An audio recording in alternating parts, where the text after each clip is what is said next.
আওয়ামী লীগ কোনো দল না, আওয়ামী লীগ একটি রেজিম, একটি পাপিষ্ট রেজিম। এই রেজিমকে আমাদের নির্মূল করতে হবে। এই ঝিনাইদহ জেলাতে আওয়ামী লীগের যে সকল অপরাধীরা ছিল, যারা অন্যায় করেছে, অপরাধ করেছে, নির্যাতন করেছে, নিপীড়ন করেছে, গুম করেছে, খুন করেছে, তাদেরকে আপনারা দেখতে পেলেই পুলিশের হাতে তুলে দিবেন। আওয়ামী লীগের সাথে কোনো আপোষ করা যাবে না। আপোষ থাকতে হবে নিজেদের মধ্যে, বিএনপির মধ্যে, গণ অধিকার পরিষদের মধ্যে, জামাতের মধ্যে, ইসলামী আন্দোলনের মধ্যে, প্রত্যেকটা বাম রাজনৈতিক সংগঠন, মধ্যপন্থী রাজনৈতিক সংগঠন, প্রত্যেকটা ইসলামিক সংগঠন, আপনাদের ভিতরে একতা, আপোষ, বন্ধুত্ব থাকতে হবে। যে বন্ধুত্ব রাজপথে তৈরি হয়েছিল আপনাদের মাথায় রাখতে হবে। শুধুমাত্র হাসিনার পতন হয়েছে, একটি অধ্যায়ের শেষ হয়েছে, কিন্তু যতক্ষণ না পর্যন্ত হাসিনার ফ্যাসিবাদ তন্ত্র ভেঙে চুরে খান খান হচ্ছে, ততক্ষণ পর্যন্ত বিপ্লবের সমাপ্তি ঘটে নাই। আওয়ামী লীগের কেউ ডামি মামি স্বতন্ত্র নামে ইলেকশনে অংশ নিতে পারবে না। শুধুমাত্র ঝিনাইদহতে না, সারা বাংলাদেশের কোথাও আওয়ামী লীগকে গণহত্যার বিচারের আগে ডামি মামি স্বতন্ত্র নামে ইলেকশনে অংশ নেওয়ার সুযোগ দেওয়া হবে না। এটি গণ অধিকার পরিষদের স্পষ্ট ঘোষণা যে ভাই বন্ধুরা, সহযোদ্ধারা, তোমরা এইভাবে একপাক্ষিক সরকার গঠন করিও না।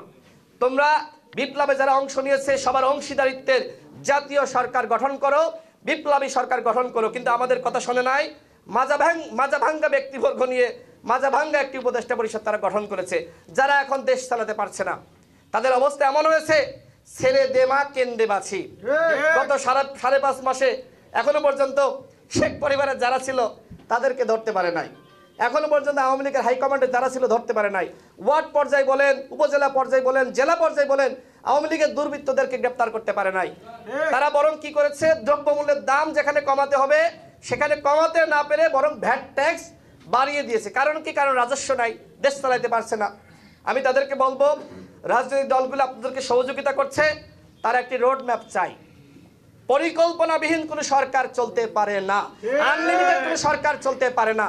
সুতরাং অনতিবিলম্বে সমস্ত রাজনৈতিক দলকে ডাকেন, বসেন, জাতীয় সংলাপের মাধ্যমে আলাপ আলোচনার ভিত্তিতে একটি রোড ম্যাপ প্রকাশ করেন। তাহলে যে অনাস্থা তৈরি হয়েছে, এই অনাস্থা দূর হয়ে যাবে।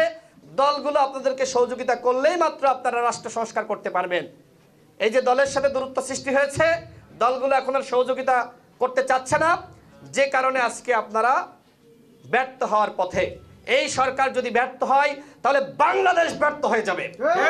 এই সরকার ব্যর্থ হলে বিপ্লব ব্যাহত হয়ে যাবে। সুতরাং সরকারকে বলবো, আপনাদের উপলব্ধির জায়গায় পরিবর্তন হওয়া দরকার।